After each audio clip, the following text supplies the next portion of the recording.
So let's start the topic. What is a base? A base is a metallic oxide और metallic hydroxide और ammonium hydroxide. सबसे पहले आपको समझना है कि अगर मैं आपको कोई भी कंपाउंड दे दूं, अगर ये कंपाउंड मेटल एंड ऑक्साइड का हो, मेटालिक ऑक्साइड हो मतलब मेटल के साथ O2 माइनस आयन हो, या फिर मेटल के साथ OH माइनस आयन हो मेटालिक हाइड्रोक्साइड, या फिर एमोनियम हाइड्रोक्साइड मतलब मेरा एमोनियम आयन के साथ OH माइनस आयन हो, एंड बस यही कंडीशन नहीं है, ये तो होना ही चाहिए। एंड इस कंपाउंड को जब हम एसिड्स के साथ रिएक्ट करेंगे, so we must get salt and water as the only compound. देखिए, दो बहुत इंपॉर्टेंट कंडीशंस है किसी भी कंपाउंड को बेसिस बोलने के लिए। First of all, the compound must be a metallic oxide और अ मेटालिक हाइड्रोक्साइड और एन एमोनियम हाइड्रोक्साइड। इतना तो समझ में आ गया। But when this compound reacts with an acid, we must get salt and water as the only compound. The word only has an importance in the definition. That means when bases react with acid, apart from salt and water, you shouldn't be getting any other compound. अगर कोई एक substance acid के साथ react करके salt and water form कर रहा है and उसके साथ कुछ और भी बाई प्रोडक्ट्स आ रहे हैं, कुछ और भी अदर प्रोडक्ट्स आ रहे हैं, तो हम उसे बेस बिल्कुल नहीं बोल सकते। किसी भी कंपाउंड को बेस बोलने के लिए the compound must be a metallic oxide और मेटालिक हाइड्रोक्साइड और एमोनियम हाइड्रोक्साइड। एंड ये तीनों टाइप के कंपाउंड्स में से जो भी कंपाउंड है उसको एसिड के साथ रिएक्ट करके salt and water as the only compound form करना चाहिए। चलिए कुछ एग्जांपल्स देखते हैं। So bases can be metallic oxides. कुछ मेटालिक ऑक्साइड्स का एग्जांपल, मेटल अगर मैं सोडियम चूज करूं तो सोडियम Na+ एंड O2- का जब क्रिस क्रॉस होगा तो Na2O, K2O, ठीक है, sodium oxide, potassium oxide, magnesium oxide, ये सारे मेटालिक ऑक्साइड्स है, ये सारे बेसिस है। और क्या क्या बेसिस हो सकते हैं? मेटालिक हाइड्रोक्साइड, अगर मेटल सोडियम है OH- है तो NaOH, है ना, KOH। NaOH को क्या बोलते हैं? Caustic soda. एंड KOH को क्या बोलते हैं? Caustic potash. फिर एमोनियम हाइड्रोक्साइड, एमोनियम आयन के साथ OH। तो ये सारे एग्जाम्पल्स है बेसिस के। तो देखिए, बेसिस आइदर मेटालिक ऑक्साइड्स होंगे या मेटालिक हाइड्रोक्साइड्स होंगे, और भी मेटालिक हाइड्रोक्साइड्स हो सकते हैं MgOH2, magnesium hydroxide, calcium hydroxide, या फिर एमोनियम हाइड्रोक्साइड्स होंगे। एंड जो दूसरा कंडीशन है, ये जितने भी कंपाउंड्स हैं अगर हम तभी उनको बेस बोल पाएंगे। सिर्फ आप ये देख के बेस नहीं बोल सकते, अच्छा मेटालिक ऑक्साइड है तो बेस होगा, मेटालिक हाइड्रोक्साइड है तो बेस होगा, नहीं। ये कंपाउंड जब एसिड्स के साथ रिएक्ट करेंगे, we must get salt and water as the only compound. इसका मैं आपको एक एग्जांपल दिखाता हूं। ये क्वेश्चन काफी बार पूछा जाता है कि PbO2 का मतलब है लेड 4 ऑक्साइड। यहां पे लेड का वैलेंसी 4 है, सो PbO2 is a metallic oxide. इसमें कोई डाउट नहीं है, लेड एक मेटल है एंड ये ऑक्साइड है, तो इट्स अ मेटालिक ऑक्साइड। तो भैया ये मेटालिक ऑक्साइड है एंड आपने बोला कि बेसिस तो मेटालिक ऑक्साइड होना चाहिए, तो क्या PbO2 एक बेस है? PbO2 एक बेस बिल्कुल नहीं है। ऐसा क्यों है? Although PbO2 is a metallic oxide, but when it reacts with an acid call HCl, hydrochloric acid, तो कंपाउंड्स एक बार देखिए क्या फॉर्म होगा। PbCl2 फॉर्म होगा जो एक सॉल्ट है, ये एक वाटर, लेड का सॉल्ट है, this is water, and along with that we get chlorine gas. So this is a byproduct, right? This is an extra product, and according to the definition of bases, we must get only salt and water as the product. Salt and water as only compounds. So PbO2 is not a base because when it reacts with HCl, it produces chlorine apart from salt and water. Salt and water produce हो रहा है, सिर्फ ये देख के आप base नहीं बोल सकते। पहली बात, मेटालिक ऑक्साइड है तो क्या बेस होगा? बिल्कुल नहीं। दूसरी बात, सॉल्ट एंड वाटर फॉर्म हो रहा है तो क्या बेस बोल सकते? बिल्कुल नहीं। मेटालिक ऑक्साइड होना चाहिए या मेटालिक हाइड्रोक्साइड होना चाहिए, एमोनियम हाइड्रोक्साइड, तीनों में से कोई भी हो। बट जब एसिड के साथ रिएक्ट करेगा तो सिर्फ और सिर्फ सॉल्ट एंड वाटर मिलना चाहिए, कोई और प्रोडक्ट नहीं मिलना चाहिए। तो PbO2 when reacts with HCl, it forms PbCl2, H2O and Cl2. Since apart from salt and water we are getting chlorine gas apart from salt and water, hence it is excluded from the class of bases. मतलब PbO2 is not a base. I hope bases का concept आपको clear हो गया। And PbO2 एक important question है कि why PbO2 is not a base, ये भी आपको क्लियर हो गया। Now let us see an important point, that is base versus alkali. बहुत लोगों को ऐसा लगता है कि bases and alkali are synonyms of each other and can be used interchangeably, but कुछ डिस्टिंक्ट पॉइंट ऑफ डिफरेंसेस है बिटवीन बेस एंड एल्कली। देखिए हर एक बेस को आप एल्कली नहीं बोल सकते। So what is the definition of alkali? हमने बेसिस का डेफिनेशन देखा। बेस मतलब मेटालिक ऑक्साइड, मेटालिक हाइड्रोक्साइड या फिर ammonium hydroxide, and salt and water के साथ जब एसिड्स के साथ रिएक्ट करे तो salt and water is the only compound होना चाहिए। What is the definition of an alkali? An alkali is the metallic hydroxide और एमोनियम हाइड्रोक्साइड। देखिए एल्कली के डेफिनेशन में मेटालिक ऑक्साइड्स इंक्लूडेड ही नहीं है। एल्कली सिर्फ मेटालिक हाइड्रोक्साइड्स या फिर एमोनियम हाइड्रोक्साइड्स को बोला जाता है। That means they should produce OH minus ions as the only negative ions in aqueous solution. मतलब वो सारे बेसेस जिसमें OH माइनस आयंस है, मतलब सारे हाइड्रोक्साइड्स, उनको एल्कली बोलते हैं। बट ये भी सिर्फ ओनली कंडीशन नहीं है, ये तो फर्स्ट कंडीशन है। सेकंड कंडीशन क्या है? That alkalis must be water soluble. Alkalis must be water soluble. तो अगर आपको एल्कली लॉजिकली समझना है, अगर आपको अपने माइंड में फिट करना है, तो एल्कलीज क्या है? कोई भी मेटालिक हाइड्रोक्साइड या कोई भी एमोनियम हाइड्रोक्साइड जो वाटर सोल्यूबल हो उसको एल्कली बोलते हैं। एल्कली होने के लिए दो कंडीशन है। अगर मुझे किसी भी कंपाउंड को एल्कली बोलना है, so there are two conditions. Number one, जब उस कंपाउंड को हम एक्वस सोल्यूशन में डिसॉल्व करें तो OH माइनस आयंस फर्निश होने चाहिए, OH माइनस आयंस प्रोड्यूस होने चाहिए। And second thing is that वो कंपाउंड वाटर सोल्यूबल होना चाहिए। अगर दोनों में से एक भी कंडीशन फेल हो गया तो हम उसे एल्कली नहीं बोल सकते। किसी भी बेस को एल्कली बोलने के लिए ये दोनों कंडीशंस नेसेसरी है। तो यहां पे बोला गया है कि ऑल एल्कलीज आर बेसिस, है ना, क्योंकि ये जो एल्कली का डेफिनेशन है कि OH माइनस आयंस होना चाहिए, वाटर सोल्यूबल होना चाहिए, तो all alkalis are bases, but all bases are not alkalis. देखिए alkalis it's a subset of bases, because bases मतलब मेटालिक ऑक्साइड, मेटालिक हाइड्रोक्साइड या ammonium hydroxide, and alkali is only hydroxides additionally water soluble. मैं आपको एक example देना चाहता हूं, जैसे कि CuOH2 एंड FeOH3। ये देख के आपको क्या लग रहा है? ये देख के आपको लग रहा है कि भैया आपने क्या बोला था, OH माइनस आयंस होने चाहिए। हाँ, OH माइनस आयंस तो है, बट अनफॉर्चुनेटली ये जो आपको पता है कि अगर हम हाइड्रो ऑक्साइड्स की बात करें तो सिर्फ सोडियम, पोटेशियम एंड एमोनियम के हाइड्रो ऑक्साइड्स वाटर सोल्यूबल है, बाकी कोई हाइड्रो ऑक्साइड वाटर सोल्यूबल नहीं है।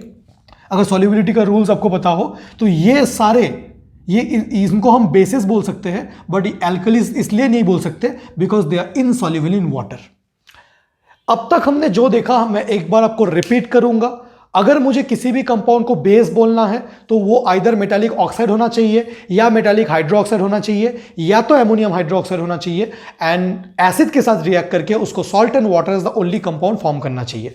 अगर मुझे किसी भी कंपाउंड को एल्कली बोलना है तो उसमें OH माइनस आयंस रहने चाहिए एंड एडिशनली वाटर सोल्यूबल होना चाहिए। CuOH2 एंड FeOH3 क्या ये बेसिस है? हाँ, क्योंकि बेसिस मतलब metallic hydroxides. It's a metallic hydroxide. Is it a base? Yes, it's a base. Is it an alkali? No, it's not an alkali. Why? Although there are OH minus ions, but the second condition is also they are insoluble in water. अच्छा, अगर मैं example दूं, जैसे यहाँ पे बोला गया है कि ऑल एल्कलीज आर बेसिस, तो अगर मैं NaOH बोलूं, NaOH एंड KOH, क्या NaOH एंड KOH बेस है? हाँ, बेस मतलब metallic hydroxide. So metallic hydroxide these are bases, and इनको जब हम एसिड्स के साथ रिएक्ट करेंगे सिर्फ सॉल्ट एंड वाटर ही बनेगा। भैया वो कैसे पता? वो तो रिएक्शन से देखना पड़ेगा। एक एक्सेप्शन मैंने आपको यहाँ पे बताया, बाकी कोई ऐसे एक्सेप्शंस नहीं है। तो ये सारे बेसिस तो है, these are bases. What about the fact whether they're alkalis or not? क्या OH माइनस आयंस है? बिल्कुल है।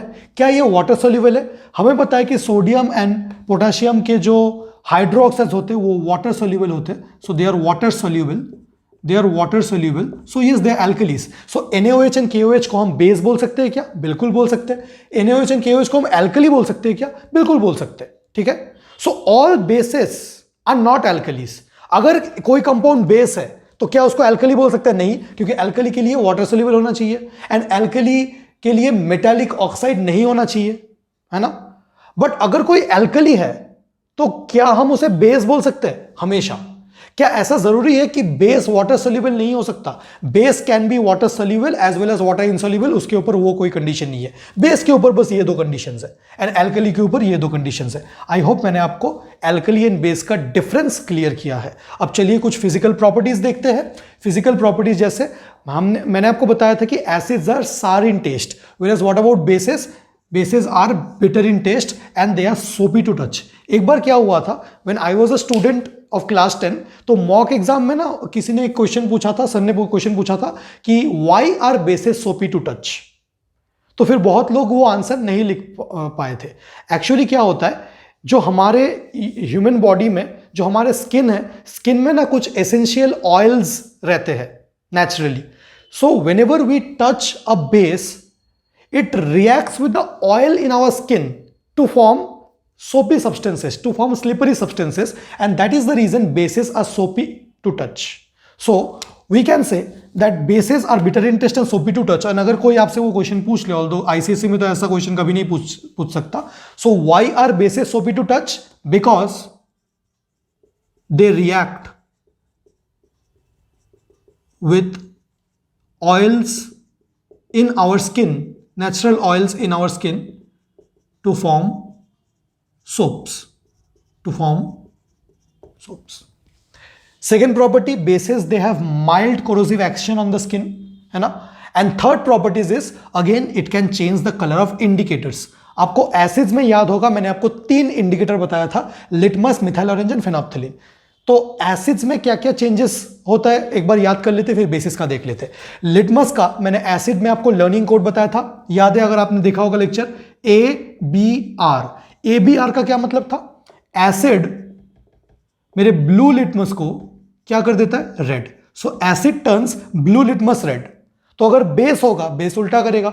If acid turns blue litmus red, so base क्या करेगा? Base will turn red litmus blue. Acid turns blue litmus red, so base turns red litmus blue.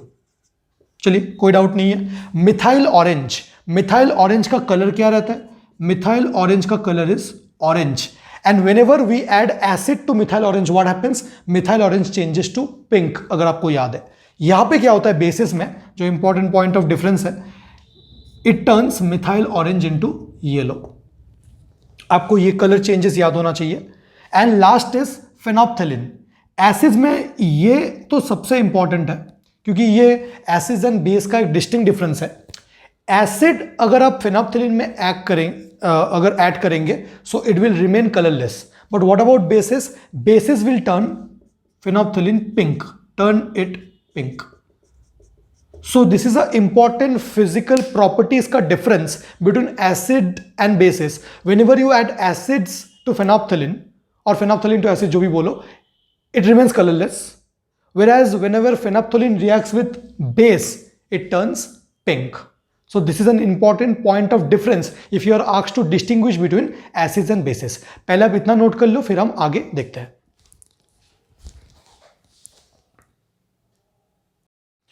So now let us look at some classification of bases and let us end it up with its chemical properties. Now when we talk about classification of bases, we have classification on the basis of acidity. जैसा कि हमने acids के लिए basicity define किया था, and तब भी मैंने आपको बोला था कि हम जैसे एसिड्स के लिए बेसिसिटी डिफाइन कर रहे हैं, वैसे ही बेसिस के लिए हम एसिडिटी डिफाइन करेंगे। सबसे पहले एसिड्स का बेसिसिटी का क्या डेफिनेशन है?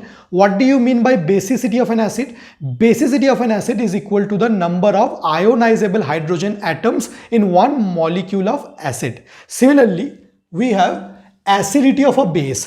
सो एसिडिटी ऑफ अ बेस वहां पे H प्लस आयंस के टर्म्स में था। आयोनाइजेबल हाइड्रोजन एटम्स मतलब जब हाइड्रोजन एटम आयनाइज करेगा तो H प्लस आयंस ही फॉर्म करेगा। It is that was equal to the number of H plus ion formed when that acid is added in the aqueous solution, and this is equal to the number of ionizable OH minus ions in one molecule of base. but भैया basis का definition में तो हमेशा OH minus ion रहेगा, ऐसा तो कोई जरूरी नहीं है। मेटालिक ऑक्साइड्स का क्या? तो अनफॉर्चुनेटली उन्होंने एसिडिटी का जो डेफिनेशन दिया है वो सिर्फ OH माइनस आयन्स में दिया है। मैं ये मानता हूं कि जो मेटालिक ऑक्साइड्स है वो भी तो बेसिस है, MgO इज अ बेस, तो उसके लिए कैसे निकालेंगे? क्योंकि MgO एज अ बेस हम बहुत ही कम यूज करते हैं लैब में बेसिस का रिएक्शन करने के लिए usually when we are talking about alkalis, तो ये सारे डेफिनेशंस एंड जो सारे रिएक्शंस हम देखना चाहते हैं वो भी हम हाइड्रो ऑक्साइड से ही देखेंगे, एल्कलीज से ही देखेंगे, इसलिए उन्होंने ऐसा डेफिनेशन दिया है. So mono acidic, di acidic and tri acidic. So what do you mean by acidity of an base? Acidity of a base और you can say alkali is defined as the number of OH minus ions in one molecule of base, right? On the basis of that we have monoacidic, diacidic and triacidic. So can you tell me example of monoacidic bases like NaOH and KOH? क्योंकि NaOH and KOH में कितने ionizable OH minus ions है? ये एक ionizable OH minus ion, दो ionizable OH minus ion. Diacidic, ऐसा metal ले लो जिसका वैलेंसी 2 है, जैसे magnesium, so it is MgOH whole 2. Then we have calcium hydroxide. फिर ट्राई एसिडिक बेस का एग्जाम्पल, ऐसा मेटल ले लो जिसका वैलेंसी 3 है, हम फेरिक ले सकते हैं FeOH whole 2. अगर आप फेरस लो अगर आप फेरस लो FeOH whole 2 है ना, फेरस हाइड्रोक्साइड, फेरिक हाइड्रोक्साइड, फिर aluminium hydroxide AlOH whole 3. So monoacidic bases NaOH, KOH, we have one ionizable OH minus, diacidic 2 ionizable OH minus, triacidic 3 ionizable OH minus. On the basis of strength we have strong base and weak bases. So sodium and potassium के जो bases होते हैं वो strong होते हैं, बाकी ammonium hydroxide, calcium hydroxide, these are relatively weak. So ये काफ़ी ऐसे टाइप के classifications है, easy टाइप के, you can just remember them. Now we have some chemical properties जिसमें हम थोड़े बहुत reactions देखना चाहते हैं. जो first chemical property of bases है, that is strong bases they can absorb carbon dioxide from atmosphere. भैया स्ट्रॉन्ग बेसिस मतलब अभी हमने देखा स्ट्रॉन्ग बेसिस मतलब NaOH एंड KOH, तो आप क्या ये बोलना चाह रहे हो कि NaOH कार्बन डाइऑक्साइड एब्जॉर्ब करेगा? क्या मतलब NaOH है वो CO2 एब्जॉर्ब कर लेगा? बिल्कुल. तो भैया क्या KOH है, it will absorb CO2 from atmosphere? Yes. So भैया वो केमिकल रिएक्शन करके क्या फॉर्म करेगा आप खुद बता सकते हो. अगर सोडियम NaOH अगर CO2 के साथ रिएक्ट करेगा तो क्या बनना चाहिए? सोडियम का कोई कार्बोनेट बनना चाहिए. अगर सोडियम का कार्बोनेट बनना है तो sodium is Na plus and carbonate ion मतलब CO3 minus. So sodium carbonate is what? Na2CO3 plus क्या होना चाहिए? प्लस वाटर आना चाहिए, है ना, H2O. So this is the reaction. KOH plus CO2. KOH plus CO2 का क्या रिएक्शन होगा? So when KOH reacts with CO2, we'll get potassium carbonate. That means K2CO3 plus H2O. So the first property is strong bases, they can absorb CO2 from atmosphere to form their respective carbonates. Now we have neutralization reaction. What do you mean by neutralization reaction? Neutralization reaction means acid plus base reacts to form salt and water as the only compounds. Salt and water as the only compounds. So we have a base here, calcium hydroxide, we have ferrous hydroxide, and when they react with HCl, तो काफ़ी easy reaction है, आप psychologically खुद बता सकते हो. यहाँ पे Ca2 प्लस आयन है, OH माइनस आयन है, H plus and Cl minus. देख लिए आयन्स के फॉर्म में देख लेते. Ca2 प्लस आयन है, OH माइनस आयन है, दो OH माइनस आयन है बेसिकली, एंड यहाँ पे H प्लस आयन है, Cl माइनस आयन है. सो Ca2 प्लस किसको अट्रैक्ट करेगा? H प्लस को या Cl माइनस को? Cl माइनस को. क्या फॉर्म कर लेगा? CaCl2 plus. ये H प्लस किसको अट्रैक्ट करेगा? OH माइनस को. तो क्या फॉर्म हो जाएगा? वाटर. बैलेंस कर सकते हो आप. यहाँ पे Fe2 प्लस आयन है एंड दो OH माइनस आयन है. तो Fe2 प्लस आयन जब Cl माइनस आयन को अट्रैक्ट करेगा, इस FeCl2 plus H2O. So these are very simple type of reactions. So these are known as neutralization reaction. This is salt and that is water. So reaction in which acids and bases are reacting to form salt and water as the only compound. Now we have precipitation reaction. इस precipitation reaction, ये precipitation reaction आपको chapter number 4 analytical chemistry में और ज़्यादा detail में समझ में आएगा. अभी मैं आपको थोड़े बहुत दिखा रहा हूँ कि precipitation reaction कैसे होता है. जैसे कि यहाँ पे हमने सारे सल्फेट्स ले लिए हैं, copper sulphate, zinc sulphate and ferrous sulphate. Now they will react with bases. तो कोई भी बेस ले लेते हैं, सपोज NaOH ले लेते हैं, KOH ले लेते हैं एंड NH4OH, तीन बेस ले लेते हैं एंड देखते हैं कि रिएक्शन कैसे होगा. तो आप फिर से प्रेडिक्ट कर सकते हो. यहाँ पे Cu2 प्लस आयन है, SO4 2 माइनस आयन है आयंस के फॉर्म में, Cu2 plus and SO4 2 minus, and यहाँ पे आयंस कौन सा है, Na plus and OH minus. आप मुझे खुद बताइए कि Cu2 प्लस आयन कौन से आयन को अट्रैक्ट करेगा, OH माइनस आयन को। Cu2 plus ion and OH minus ion के बीच में क्रिस क्रॉस से क्या फॉर्म होना चाहिए, CuOH होल 2। बाकी क्या है, Na plus and SO4 2 minus, तो क्या फॉर्म होगा, Na2SO4। तो प्रेसिपिटेट किसको बोलते हैं, ये जो हाइड्रो ऑक्साइड है ना, हाइड्रो ऑक्साइड इज इनसॉल्यूबल है ना, इसको हम बोलते हैं प्रेसिपिटेट। ऐसा एरो दिखाते हैं, नीचे पीपीटी लिख सकते हैं, that means it's a precipitate. इसका कलर क्या होगा, CuSO4 का डीप ब्लू कलर होता है एंड इसका कलर होता है पेल ब्लू। तो आपको यहाँ पे एक पेल ब्लू कलर का प्रेसिपिटेट देखना पड़ेगा। भैया आपको कैसे पता है, अनफॉर्चुनेटली हाइड्रो ऑक्साइड्स का कलर हम प्रेडिक्ट नहीं कर सकते, ये हम देखेंगे एनालिटिकल केमिस्ट्री में। देखिए बहुत लोगों, क्योंकि मैं फिजिक्स का भी टीचर हूँ, तो बहुत लोगों को लगता है ना कि केमिस्ट्री एक बहुत ही इलॉजिकल सब्जेक्ट है, कि डीप ब्लू से कैसे पेल ब्लू हो गया, कैसे ये कलर चेंजेस हो रहे हैं। तो इन रियलिटी ना ये कलर्स चेंजेस होते हैं इलेक्ट्रॉनिक ट्रांसफर से। केमिस्ट्री टीचर्स को अनफॉर्चुनेटली ज़्यादा समझ में नहीं आता, तो वो डायरेक्टली बोल देते हैं, and we do not actually discuss about the reasons of the colour. The reason of the colour is actually because whenever chemical reactions are taking place internally, so some of the atoms they will lose electrons, some of them will gain electron, and electron is nothing but a charged particle. And when charged particle is in motion, they are bound to release energy. And when energy is released, matlab when an electron is at higher energetic state, when it is releasing energy, when it's revolving, it's releasing energy. So these kind of energies, we know that we have a distribution of electromagnetic spectrum, है ना। So if these kind of energies, if they somehow lie in the visible region, and visible region में VIBGYOR colors है, then we will get a color sensation. So that color is because of the energy that is released, and if that energy corresponds to the visible range of frequency or visible range of wavelength, then we are supposed to get a color. Color even happens because of a phenomena called, you'll learn this in complex chemistry class 12, dd transition. d orbital से d orbital में transition होता है, charge transfer से भी color हो सकता है. So there are variety of reasons that if you're not studying like the internal electronic transfers in detail, you won't get to know. Now it's very like as a human being I cannot say ना कि वो जितना energy release करेगा वो कौन से spectrum में जाके कोरस्पॉन्ड होगा कि यही कलर मिलेगा. So I'll have to experiment that and find it out. So we have found this via experiments. It is not that someone is forcing you to remember, but like if you observe, like if you're having a difficulty in remembering the colors, you can just search this reaction happening online, and the moment you see it 2 or 3 times, you will remember it. I have never forced myself to remember anything. ठीक है, अभी भी शायद मुझे सारे colours भी शायद याद नहीं होंगे, मैं तो यहाँ से देख के शायद आपको बता रहा हूँगा. But when I was in my class 10, मुझे सारे याद रहते थे क्योंकि मैं 1-2 बार देख लेता था. That's not a big deal, right? Okay. So ZnSO4 plus KOH. So when ZnSO4 is reacting with KOH, क्या फॉर्म होगा? फिर से जिंक ZnOH whole 2, जैसे इसका मुझे याद ही है. This will be gelatinous white. This is gelatinous white. Plus और क्या होना चाहिए? K2SO4. And last is FeSO4 plus NH4OH. तो FeSO4 plus NH4OH क्या आ जाएगा? This will give me FeOH whole 2 plus NH4 whole 2 SO4. भैया ऐसे कैसे आया?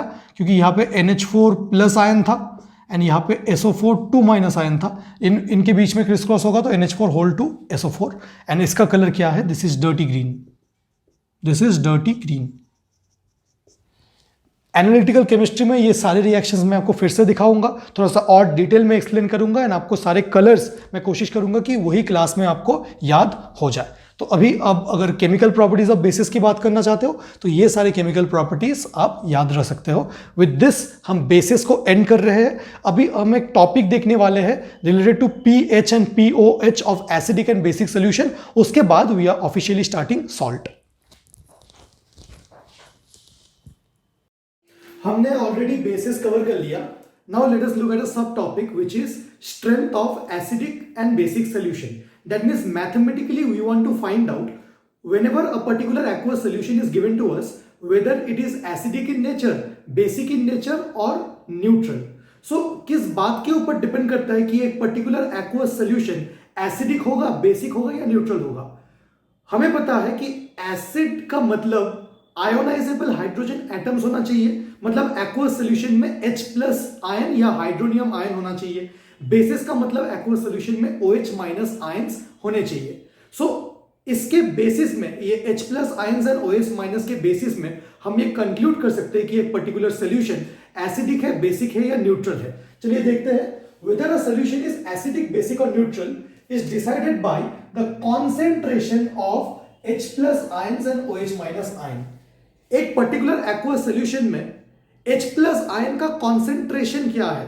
कॉन्सेंट्रेशन मतलब number of moles per unit volume. Concentration आप अमाउंट समझ सकते हो कि एक पर्टिकुलर सोल्यूशन में कितने अमाउंट में H प्लस आयन है, कितने अमाउंट में OH माइनस आयन है।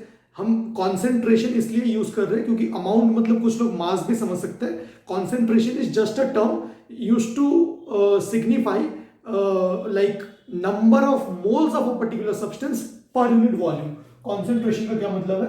नंबर ऑफ मोल्स ऑफ, क्योंकि केमिस्ट्री में हम subatomic particles number of moles के टर्म्स में बात करते हैं, number of moles per unit volume. अगर आपको मोल्स नहीं पता तो you don't need to worry, हम अगले चैप्टर में थोड़ा सा इसके बारे में डिस्कस करेंगे। ओके, कंसेंट्रेशन को केमिस्ट्री में ऐसे थर्ड ब्रैकेट में रिप्रेजेंट किया जाता है, ऐसे थर्ड ब्रैकेट यूज करते हैं। अगर मुझे concentration of H plus ions को रिप्रेजेंट करना है, concentration of H plus ions को रिप्रेजेंट करना है, so it can be represented as third bracket में H प्लस। अगर थर्ड ब्रैकेट में ऐसे H प्लस लिखा रहेगा तो this means concentration of H plus ion. Similarly अगर मुझे concentration of OH minus ion को रिप्रेजेंट करना है तो OH माइनस ऐसे third bracket, this means concentration of OH minus ions. So in a particular aqueous solution, how do we decide whether the solution is acidic, basic or neutral? That depends upon the concentration of H plus and OH minus ions. देखते हैं कि अगर हमें पता है कि अगर H plus का concentration OH minus से ज्यादा है, H plus मतलब एसिड का constituent ion, so solution acidic होगा। अगर OH माइनस का कंसेंट्रेशन ज्यादा है तो सोल्यूशन बेसिक होगा। अगर दोनों का कंसेंट्रेशन इक्वल है, एक पर्टिकुलर सोल्यूशन में जितना H प्लस आयंस है उतने ही OH माइनस आयंस है, तो सोल्यूशन न्यूट्रल होगा। वही कंडीशंस हम यहाँ पे लिखने वाले हैं। जस्ट मैं आपको पहले थोड़ा ब्रीफ इंट्रो दे रहा हूं। अब concentration of H plus and OH minus ions is mathematically represented using two quantities called pH and POH। अब ऐसा क्यों किया जाता है मैं आपको बताना चाहता हूं। देखिए यूजुअली क्या होता है, जब हम concentration of H plus ions या फिर OH माइनस आयंस की बात करें तो उनके जो वैल्यूज होते हैं ना, that is like this 10 to the power -1 molar, concentration of H plus ion is 10 to the power -2 molar या फिर 10 to the power -3 मोलर। तो ये जो 10 की पावर -3 में ये सारे रहते हैं, 10 की पावर -1 से लेके 10 की पावर -14 तक ये रेंज करते हैं concentration of H plus ions. तो ये जो वैल्यूज है ना 10 के नेगेटिव पावर्स में, 10 के नेगेटिव पावर्स में वैल्यू को लिखना या याद रखना थोड़ा मुश्किल होता है। इसलिए हम एक मैथमेटिकल टेक्निक यूज करते हैं जिसको बोलते हैं पीएच या फिर पीओएच। जनरली क्लास 10 में वो लोग पीएच मेंशन करते हैं या pOH is also the same logic. I will tell you what do they mean by that. बस अब इतना समझो without getting any confused that whether a solution is acidic, basic or neutral, that depends upon the concentration of H plus and OH minus ions, and concentration is denoted using third brackets। इतना समझ में आ गया? Now what is this new quantity pH and POH? Let us see। अगर मैं बोल रहा हूं pH of a particular solution, pH मतलब power of H plus ions, इसका फॉर्मूला है nothing but negative log of H plus ion। भैया ये फॉर्मूला कहां से आया? ये फॉर्मूला हमें प्रूव करके बताओ। देखो ये फॉर्मूले को हम प्रूव नहीं कर सकते क्योंकि this is a particular empirical formula जो साइंटिस्ट ने खुद डिजाइन किया है एक स्केल को बनाने के लिए। मैं आपको बस इतना समझाना चाहता हूं, जो concentration of H plus and OH minus ions हम मेजर करते हैं वो 10 के नेगेटिव पावर्स में रहता है। क्योंकि 10 के नेगेटिव पावर्स में रहता है, हमें उसे 1 2 3 4 5 6 ऐसे वैल्यूज असाइन करने हैं, तो हमें थोड़ा सा इजी होगा उसको रीड एंड कॉम्प्रिहेंड करने में। इसलिए हमने एक नेगेटिव साइंस हमने लगाया एंड लॉग ले लिया। भैया हमें लॉग यूज करना नहीं आता, तब हम क्या करें? आपको कुछ चिंता करने की जरूरत नहीं है। अगर मैं आपसे बोल रहा हूं, देख ये जो स्केल है ना पीएच का स्केल, आपने पढ़ा भी होगा कि पीएच का स्केल 0 से लेके 14 तक होता है। ऐसा क्यों होता है मैं आपको समझाना चाहता हूं। बाय ऑब्जर्वेशन से ऐसा नोट किया गया कि जो concentration of H plus ion है, concentration of H plus ion का वैल्यू कुछ ऐसा रहता है, 10 की पावर -1, 10 की पावर -2, 10 की पावर -3 एंड सो ऑन। अगर concentration of H plus ion 10 की पावर -1 है तो ऐसे 10 की पावर -1, 10 की पावर -2, 10 की पावर -3 याद रखना थोड़ा मुश्किल होता है। तो हमने एक फॉर्मूला डिफाइन किया, एक टर्म डिफाइन किया pH, एंड pH को हमने बोला nothing but negative log of H plus ion. तो अगर हम इस सिचुएशन में नेगेटिव लॉग ऑफ 10 की पावर -1 निकालेंगे तो लॉग का प्रॉपर्टी से ये जो 1 होगा, ये 1 या फिर -1 जो भी बोलो, ये सामने आ जाएगा, -1 इंटू दिस -1 हो जाएगा। आपको ये सॉल्व करके कितना आएगा? सिर्फ 1 आएगा। ठीक है, अगर आप जस्ट लॉग ऑफ 10 की पावर -1 करेंगे तो आंसर कितना आएगा? -1। अगर आप लॉग ऑफ 10 की पावर 2 करेंगे तो आंसर कितना आएगा? ये 2 जो पावर है ये सामने आ जाएगा, सो दिस इज 2, एंड ये 10 की पावर 0 मतलब log 10 base 10 is 1, so 2 into 1 is 2। ये लॉग का प्रॉपर्टीज है, लॉग में आपको नहीं समझाना चाहता हूं, बस आप ये समझ लो कि सपोज कॉन्सेंट्रेशन 10 की पावर -3 है, सो नेगेटिव लॉग ऑफ 10 की पावर -3 का आंसर कितना आएगा? सिर्फ 3। देखो, कहा 10 की पावर -3 एक वैल्यू एंड कहा 3 एक सुंदर सा वैल्यू, कहा ये गंदा सा वैल्यू, कहा ये एक सुंदर सा वैल्यू, इसलिए उन्होंने pH को ऐसे डिफाइन किया। आप कुछ भी कर सकते हो, px का फॉर्मूला क्या है? x कुछ भी हो सकता है, नेगेटिव लॉग ऑफ x। मैं आपसे बोलूं p केमिस्ट्री का फॉर्मूला क्या होगा? Negative log of chemistry. मैं आपसे बोलूं p ऑफ सोनू का फॉर्मूला क्या होगा? Negative log of Sonu. So pH is nothing but a scale, and एक स्केल को प्रिपेयर करने के लिए हमें किसी मैथमेटिकल फंक्शन का हेल्प लेना पड़ेगा। उन्होंने लॉगरिथमिक फंक्शन का हेल्प लिया है। लॉग एक मैथ्स का चैप्टर है, लॉग के डिटेल्स में हम नहीं जाना चाहते। इसका मतलब हम क्या करना चाहते हैं? We are designing a scale जो कि इतना सुंदर सा देखने में हो। ये स्केल कैसे डिजाइन किया? While we calculated the concentration of H plus ions, the concentration of H plus ions and OH minus ions, they were in the order of 10 की पावर -6, 10 की पावर -7, 10 की पावर -11, 10 की पावर -12। अगर concentration of H plus ion 10 की power -6 है तो pH का answer कितना होगा? नेगेटिव लॉग ऑफ ये, तो आंसर कितना हो जाएगा? 6। 10 की पावर -7 मतलब pH इज 7। अगर मैं बोलूं concentration of H plus ion is 11 तो pH का वैल्यू कितना आएगा? 11। इसका pH का वैल्यू कितना आएगा? 12। देखिए कितने सुंदर सुंदर वैल्यूज है। ऐसे मैक्सिमम pH क्या हो सकता है? 14। मिनिमम क्या हो सकता है? 0। ठीक है, ओके, इतना आपको समझ में आ गया। तो 0 to 14 कैसे आया, इतना समझ में आ गया। अब थोड़ा इसको देख लो, एक पर्टिकुलर डेफिनेशन है। ये सारे डेफिनेशंस आपको क्लास 11 के चैप्टर में काम आएंगे, अभी इसके बारे में चिंता करने की कोई जरूरत नहीं है। इन aqueous solution, in any aqueous solution, the product of concentration of H plus ions, कोई भी एक्वस सोल्यूशन ले लो, किसी भी एक्वस सोल्यूशन में अगर आप concentration of H plus ions का प्रोडक्ट ले लो, किसके साथ? Concentration of OH minus ions के साथ। तो कोई भी एक्वस सॉल्यूशन में concentration of H plus ions into concentration of OH minus ions का अगर प्रोडक्ट ले लो तो आंसर हमेशा कितना आना चाहिए? 10 की power -14। It's a constant, and इसको बोलते हैं, this is known as the ionic product of water.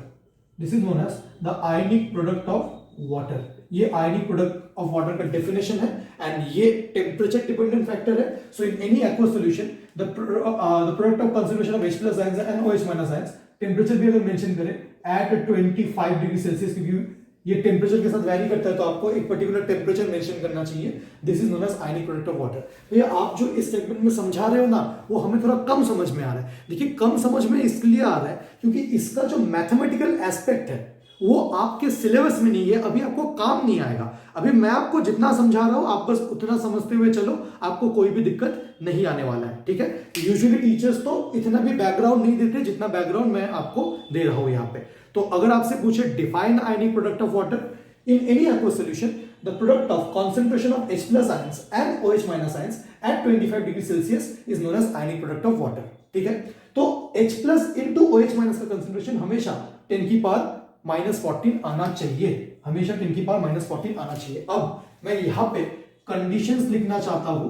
ये जो pH स्केल हमने डिजाइन किया, pH स्केल 0 से लेके 14 तक है। अब यहां पे मैं कंडीशन लिखना चाहता हूं, 3 कंडीशंस, एक तो एसिडिक सॉल्यूशन का, एक बेसिक सॉल्यूशन का, एक न्यूट्रल सॉल्यूशन का। When can we say that the solution is acidic in nature? मैंने आपको कोई एक सॉल्यूशन दे दिया है एंड उस solution, this solution is acidic in nature. भैया एसिड का मतलब H plus ions and base का मतलब OH माइनस आयंस। तो कब मैं बोल सकता हूं कि एक सॉल्यूशन एसिडिक इन नेचर है? एसिडिक इन नेचर का मतलब concentration of H plus ions and concentration of OH minus ions में क्या रिलेशन होना चाहिए भैया? सोल्यूशन अगर एसिडिक है तो concentration of OH minus ions ज्यादा होना चाहिए, concentration of OH minus ions ज्यादा होना चाहिए। ओके भैया, बेसिक सोल्यूशन का क्या कंडीशन है? बेसिक सोल्यूशन का क्या कंडीशन है? Under what condition a solution is basic? या फिर ऐसे पूछ सकते हैं what is the relation between concentration of H plus ions and concentration of OH minus ions for a solution to be basic? अगर बेसिक सोल्यूशन है तो concentration of H plus ions must be less than concentration of OH minus ions, है ना? And मैं अगर neutral solution की बात करूं, what do you mean bye neutral solution? भैया न्यूट्रल सोल्यूशन है, न्यूट्रल सोल्यूशन का मतलब कॉन्सेंट्रेशन ऑफ H प्लस जितना है, जितने H प्लस है उतने ही OH माइनस होना चाहिए कि दोनों एक दूसरे को कट पीट के न्यूट्रल कर दे। अब मैंने आपको क्या कहा है कि कोई भी सोल्यूशन में अगर आप H प्लस आयंस और OH माइनस आयंस का प्रोडक्ट लेंगे तो कितना आना चाहिए? 10 की पावर -14 आना चाहिए। अगर इन दोनों को आपस में इक्वल होना पड़ेगा, हमें पता है कि H plus into OH minus is 10 to the power -14 and in a particular situation if H plus and OH minus are equal तो वो इंडिविजुअली आपस में क्या हो जाएगा? अगर दोनों इक्वल है, मान लो दोनों x x है या फिर दोनों y y है, तो y square is equal to 10 to the power -14, so y का वैल्यू कितना आ जाएगा? y का वैल्यू कितना आ जाएगा? 10 to the power -7। मतलब मैं आपको तीन चीजें एक साथ समझा रहा हूं एंड एक बार मैं इतना आपको समरी दे देता हूं। हम strength of acidic and basic solution देख रहे हैं। Strength of acidic and basic solution में हमने ये समझा कि how to identify whether a solution is acidic, basic और neutral. That depends upon the concentration of H plus and OH minus ions. If the concentration of H plus ions is more than OH minus ions, then the solution is acidic. Concentration of H plus is less than OH minus ions. Basic nature is dominating, so solution as a whole is basic, and this is neutral. If concentration of H plus and OH minus are equal, in any aqueous solution, concentration of H plus into OH minus is 10 to the power -14. In case of neutral solution, concentration of H plus and OH minus are equal, and इनका individually value कितना होना चाहिए? Half, exactly half होना चाहिए। मतलब H plus का भी concentration 10 to the power -7, इसका भी concentration 10 to the power -7। अब ये देखो, तो इसका pH कितना होना चाहिए? अगर न्यूट्रल सोल्यूशन का pH पूछूं मैं आपसे, what is the pH of neutral solution? pH of neutral solution is, in neutral solution H plus and OH minus का कंसंट्रेशन कितना? 10 to the power -7। हमें pH निकालना है। अगर मुझे pH निकालना है, सो pH मतलब negative log of concentration of H plus, negative log of 10 to the power -7, so answer कितना आएगा? 7। सो pH 7 को इसलिए वो लोग न्यूट्रल बोलते हैं। तो ये जो स्केल हमने डिजाइन किया ना 0 to 14, ये जो pH जो 7 है, that is known as neutral solution. So pH 7 is neutral solution. अब अगर 7 से pH कम हो तो इसका क्या मतलब है? देखिए, concentration of H plus ion is greater than concentration of OH minus ion। और दोनों का प्रोडक्ट कितना होना चाहिए? दोनों का प्रोडक्ट होना चाहिए 10 to the power -14।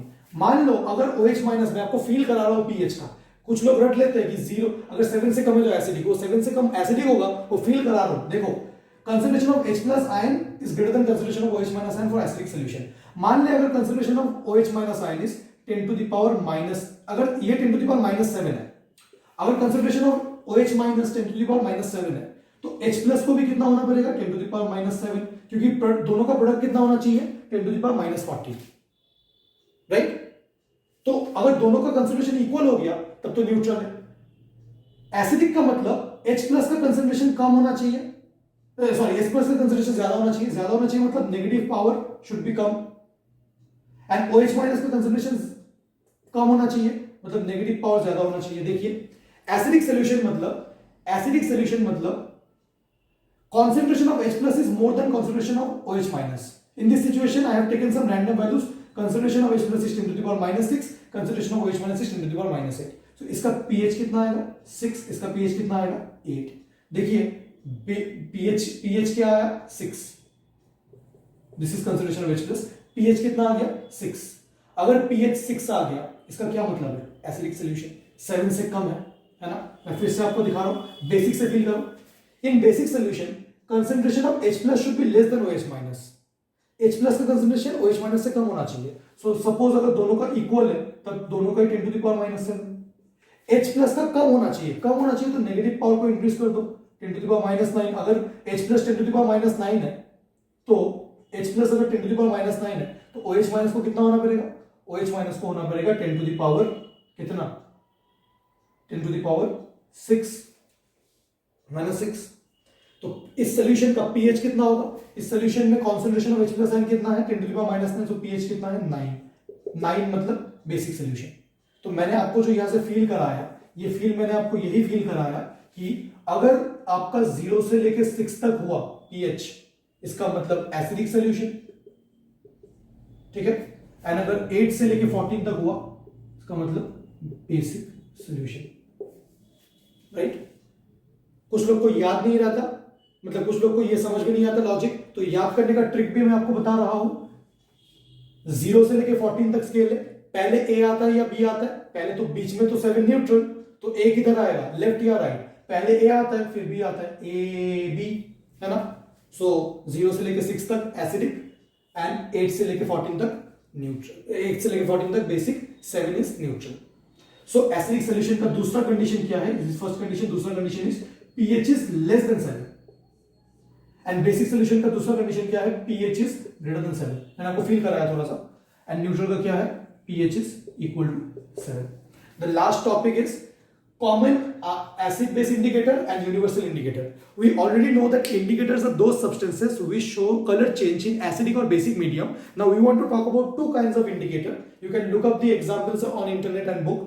Common acid base indicators are those indicators that will only tell you whether a particular aqueous solution is acidic or basic. It cannot tell you the exact pH, because pH 6 is also acidic, pH 5 is also acidic, pH 4 is also acidic, pH 4.4 is also acidic.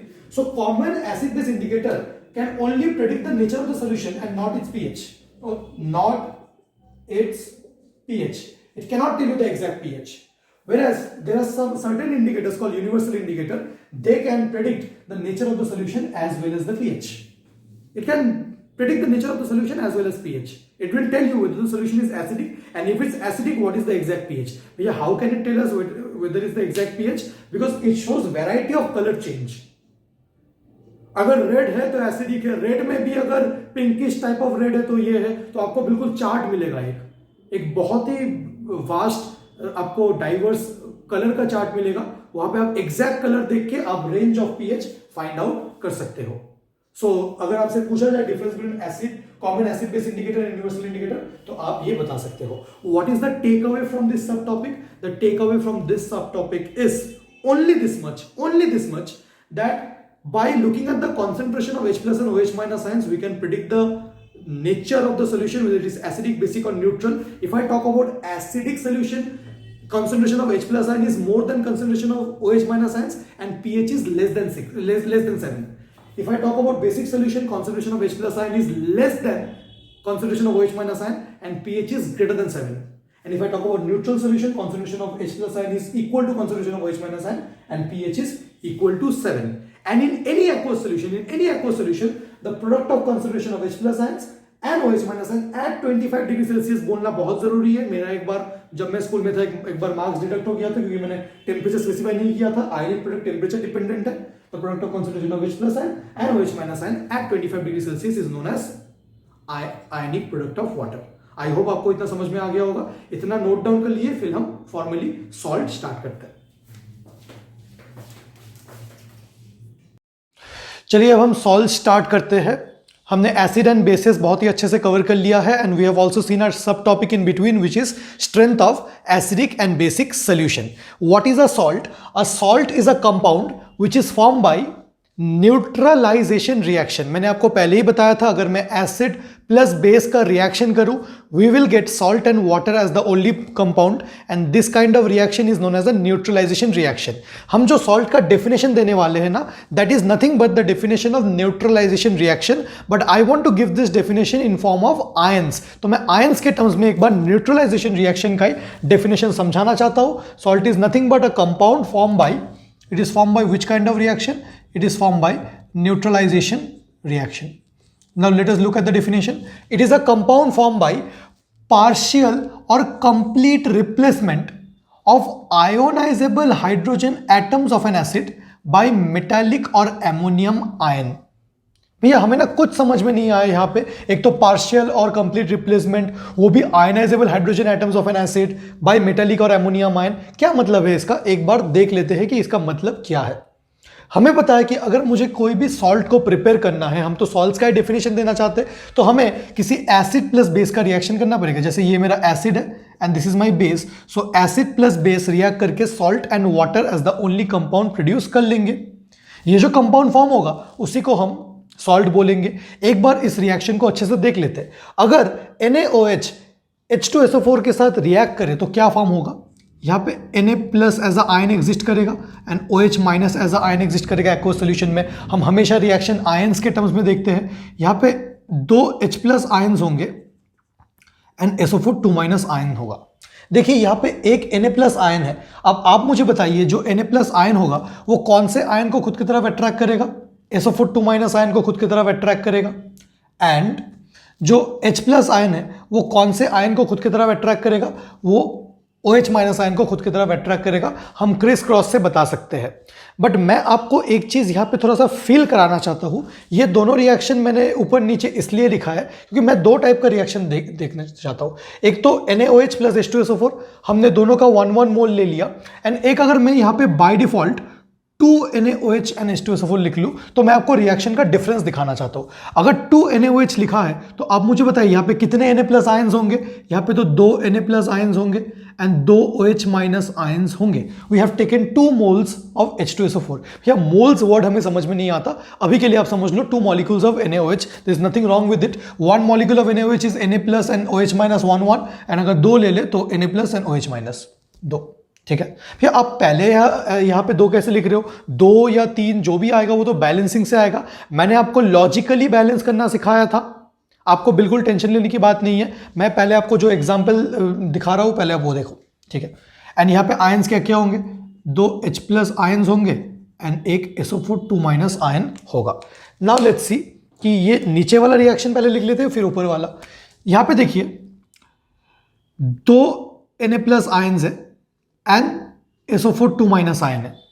क्या 2 Na plus ion SO4 2 minus ion के साथ bond form कर सकता है? बिल्कुल कर सकता है, क्योंकि 2 Na प्लस आयन्स है तो नेट पॉजिटिव चार्ज कितना होगा? +2, एंड यहाँ पे नेट नेगेटिव चार्ज कितना है? -2।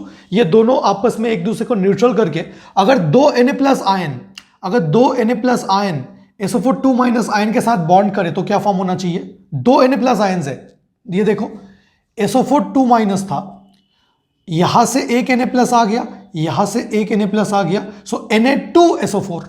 सो मैं लिख सकता हूं Na2SO4। बट भैया इसके पहले तो हम अगर कोई भी रिएक्शन लिखते थे हम तो सिर्फ क्रिस क्रॉस से बता देते। क्रिस क्रॉस से आप बता सकते हो, बट ये दोनों रिएक्शन का डिफरेंस पहले मैं आपको समझाता हूं, उसके बाद देखना कि क्रिस क्रॉस से क्या। अब यहां पे रिमेनिंग क्या हो गया? Na प्लस एंड SO4 ने रिएक्ट करके Na2SO4 फॉर्म कर लिया, क्योंकि 2 Na प्लस था, SO4 के साथ रिएक्ट किया उसने Na2SO4। ठीक है, बाकी क्या रह गया? बाकी तो रह गया मेरे 2 H प्लस आयंस हैं, 2 OH माइनस आयंस हैं। एक H प्लस और एक OH माइनस मिलके क्या बना सकते हैं? वाटर। अगर 2 H plus and 2 OH minus होंगे तो क्या बना लेंगे आपस में? 2 molecules of water. So this is the reaction that I am talking about. ठीक है, ये Na2SO4 प्लस H2O हो जाएगा। Okay, fair enough. अब यहां पे देखिए, यहां पे एक Na प्लस आयन है एंड SO4 2 माइनस आयन है।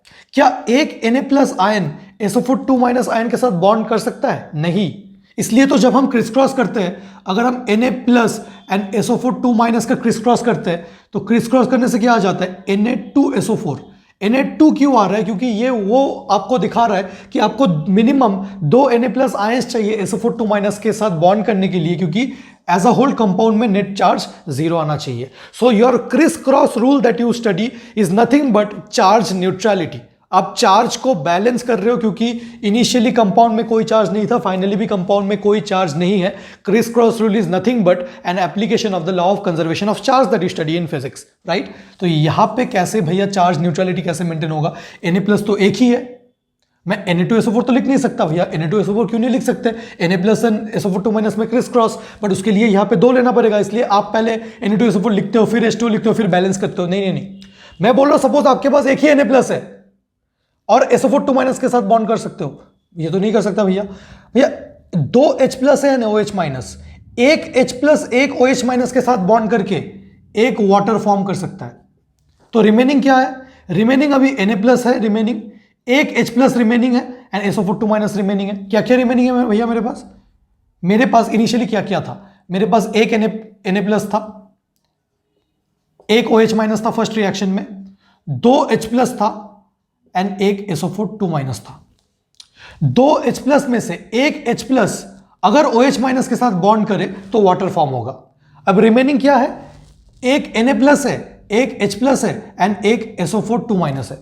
अकेले Na प्लस SO4 2 माइनस को तो न्यूट्रल नहीं कर सकता, तो Na2SO4 तो वैसे बन नहीं सकता। अगर 2 Na प्लस होते तो Na2SO4 बन जाता, या फिर अकेले H प्लस भी इसको न्यूट्रल नहीं कर सकता। बट ये दोनों मिलके +1 +1 +2 एंड इसका -2, ये क्या फॉर्म करेंगे यहां पे, NaHSO4। मैंने आपको लॉजिकली ये बात समझाया जो केमिस्ट्री टीचर्स जस्ट ऐसे ही लिख लेते हैं। बहुत लोगों को केमिस्ट्री टीचर्स यहां पे क्या करते हैं कि बेटा ये 200 डिग्री के पहले टेम्परेचर में होगा, ये 200 डिग्री के बाद टेम्परेचर में होगा। वो बात सही है, बट उसका पीछे का लॉजिक क्या है वो मैंने आपको समझाया। ये जो सॉल्ट है ना, इसको बोलते हैं एसिड सॉल्ट, एंड ये जो सॉल्ट फॉर्म हुआ ना, इसको बोलते हैं नॉर्मल सॉल्ट। भैया क्यों इसको एसिड सॉल्ट बोलते हैं, देखिए क्योंकि यहां पे जो एसिड था, एसिड में H प्लस आयन था। क्या H plus ion completely replace हो गया या पार्शियली रिप्लेस हुआ? भैया H प्लस आयन के बदले H2SO4 में H प्लस आयन के बदले कौन आ गया, Na प्लस आयन आ गया। Can I say that Na plus ion is taking the place of H plus ion and forming NaHSO4? Can I say that 2 Na plus ion is taking the place of 2 H plus ion and forming Na2SO4? So in these reactions, a cation called Na plus is replacing H plus ion. अब ये जो replace हो रहा है ये partial replacement भी हो सकता है या कंप्लीट रिप्लेसमेंट भी हो सकता है। पहली बात हो क्या रहा है, Na plus ion is replacing H plus ion. Na plus ion is replacing H plus ion. That means a cation is replacing H plus ions. तो ये जो कैटायन H plus ion को रिप्लेस करेगा, कैटायन H plus ion को partially भी replace कर सकता है। जैसे यहां पे 1 Na plus has replaced only 1 H plus, the other H plus is as it is. यहां पे 2 Na plus has replaced 2 H plus. So there is no H plus in the final compound. क्योंकि this is formed by partial replacement of H plus ions. The first reaction is partial replacement of H plus ions. So I can say that okay, due to H plus ions, this is a acid salt. ऊपर वाला is a acid salt and नीचे वाला is a normal salt. Normal salt क्यों? क्योंकि वो acidic भी नहीं है, basic भी नहीं है, normal है या neutral है. So a cation can replace H plus ion. If the cation partially replaces H plus ion, then it's a acid salt. If the cation completely replaces H plus ion, then it's a normal salt. We'll also talk about basic salt. For that, we'll see these reactions. And यहाँ पे हम finally summarize करने वाले. I have just given you an introduction. So in the definition of salt, what did I tell you? I told you that a salt is a compound which is formed by neutralization reaction. Fair enough. But explain neutralization on the basis of ions. So a salt is a compound that is formed by partial or complete replacement of H plus ions by metallic और ammonium ion. यहाँ पे metallic sodium ने replace किया, ammonium ion भी replace कर सकता है, या फिर OH माइनस आयंस के टर्म्स में भी सोच सकते हैं। अब ये तीनों रिएक्शन में मैं आपको दिखाऊंगा कि सोचना कैसे है, H प्लस के टर्म्स में सोचना है या OH माइनस के टर्म्स में सोचना है। Okay, the first reaction is NaOH plus HCl. NaOH and HCl में NaOH is a base. Tell me, is it a strong base or weak base? भैया NaOH KOH आपने बताया था, it's a strong base. What about acid HCl? It's a strong acid. So the first reaction is a reaction of strong base and strong acid. एक strong base and strong acid react कर रहा है. Acid and base का reaction मतलब neutralization. आपको क्या लगता है, एक strong acid है and strong base है, ये दोनों न्यूट्रलाइज करके सॉल्ट तो फॉर्म करेगा, but salt can be of 3 types, normal, acid and basic. So strong acid will completely neutralise strong base और strong base will neutralise strong acid. दो strong के बीच में फाइट हुआ, सॉल्ट फॉर्म होगा, बट सॉल्ट का nature क्या होगा, एसिडिक, बेसिक और न्यूट्रल. एसिड भी स्ट्रॉन्ग था, बेस भी स्ट्रॉन्ग है, किसी का इंफ्लुएंस एक दूसरे के ऊपर ज्यादा नहीं है, तो एक नॉर्मल सॉल्ट या न्यूट्रल सॉल्ट फॉर्म होगा. कैसे होगा, थोड़ा सा आयंस के फॉर्म्स में भी देख लेते हैं. NaOH की अगर हम बात करें तो NaOH में क्या क्या आयंस है. NaOH में तो Na प्लस आयन है एंड OH माइनस आयन है, एक एक, एंड इसमें H प्लस आयन है एंड Cl माइनस आयन है. अब Na प्लस किसको अट्रैक्ट करेगा? Na प्लस Cl माइनस को अट्रैक्ट करेगा। एक Na प्लस अगर Cl माइनस को अट्रैक्ट करेगा एंड बॉन्ड फॉर्म करेगा तो क्या फॉर्म होगा? NaCl फॉर्म होगा। प्लस एक H प्लस अगर OH माइनस को अट्रैक्ट करेगा, बॉन्ड फॉर्म होगा, क्या फॉर्म होगा? H2O। This is the reaction, it's a neutralization reaction. हमें सॉल्ट एंड वाटर मिला, बट जो सॉल्ट मिला, क्या मैं बोल सकता हूं कि ये जो कैटायन है Na प्लस, ये जो कैटायन है Na प्लस, उसने क्या किया? कंप्लीटली H प्लस आयन को हटा दिया। H प्लस आयन जो Cl माइनस आयन के साथ था, Na प्लस ने आके बोला H प्लस आयन तू हट, अब मैं रहूंगा Cl माइनस आयन के साथ। कितना H प्लस आयन था HCl में? एक ही H प्लस आयन था, उसको कंप्लीटली हटा दिया। सो ये जो NaCl फॉर्म हुआ ना, this is form by complete replacement, क्योंकि HCl में H प्लस आयन था, उस H प्लस आयन का complete replacement of H plus by cation Na plus. So it is acid salt, basic salt और neutral salt या फिर normal salt. It's a normal salt. Psychology समझ में आ गया। चलिए दूसरा रिएक्शन देखते हैं। हम एसिड सॉल्ट्स का फॉर्मेशन का रिएक्शन देखना चाहते हैं। आईसीएसई ने आपको बोला भाई एक रिएक्शन लिख दे कि आपको एसिड सॉल्ट्स फॉर्म करना है। चलिए फॉर्म करते हैं। एसिड सॉल्ट, बेस कौन सा है मेरे पास? स्ट्रॉन्ग बेस है NaOH। एसिड कौन सा है? स्ट्रॉन्ग एसिड है H2SO4। अब यहां पे दोनों में से ज्यादा स्ट्रॉन्ग कौन है? हम यहां पे NaOH स्ट्रॉन्ग है, बट हम रिलेटिव स्ट्रेंथ देखना चाहते हैं। देखिए यहां पे तो Na प्लस आयन है एक and H plus OH minus ion है एक, यहां पे H प्लस आयन है दो एंड SO4 2 माइनस आयन है। तो इफेक्टिवली पहले वाले रिएक्शन में एक H प्लस था एंड एक OH माइनस था, दोनों बराबर थे, तो कॉन्सेंट्रेशन दोनों के इक्वल था, तो दोनों स्ट्रॉन्ग थे। यहां पे इफेक्टिवली एसिड ज्यादा स्ट्रॉन्ग है, acid is stronger, effectively acid is stronger. I know NaOH is a strong base. But effectively concentration of H plus ion is more. So as you can see in this diagram, in this example, what will happen? Na plus will attract SO4 2 minus. Na plus will attract SO4 2 minus. But we have only one Na plus. One Na plus cannot form bond with क्या बोलते हैं? One Na plus cannot form bond with SO4 2 minus, and we are not willing to put 2 here. So what will happen? Na plus 1 H plus and SO4 2 minus will form NaHSO4। या फिर ऐसे सोच लो कि एक OH minus ion है, एक OH minus ion सिर्फ एक H प्लस को अट्रैक्ट करके चुपचाप अपना वाटर तो फॉर्म कर ही लेगा। बाकी क्या है? बाकी एक H प्लस बाकी है, यहाँ पे एक H plus Na plus and SO4 2 minus मिलके NaHSO4। अभी भी ये जो सोडियम है इसने हाइड्रोजन को रिप्लेस किया, बट कितने H प्लस आयंस को रिप्लेस किए? दो थे, दो में से एक को हटा दिया, एक तो अभी भी है। So this is form by partial replacement of H plus ions.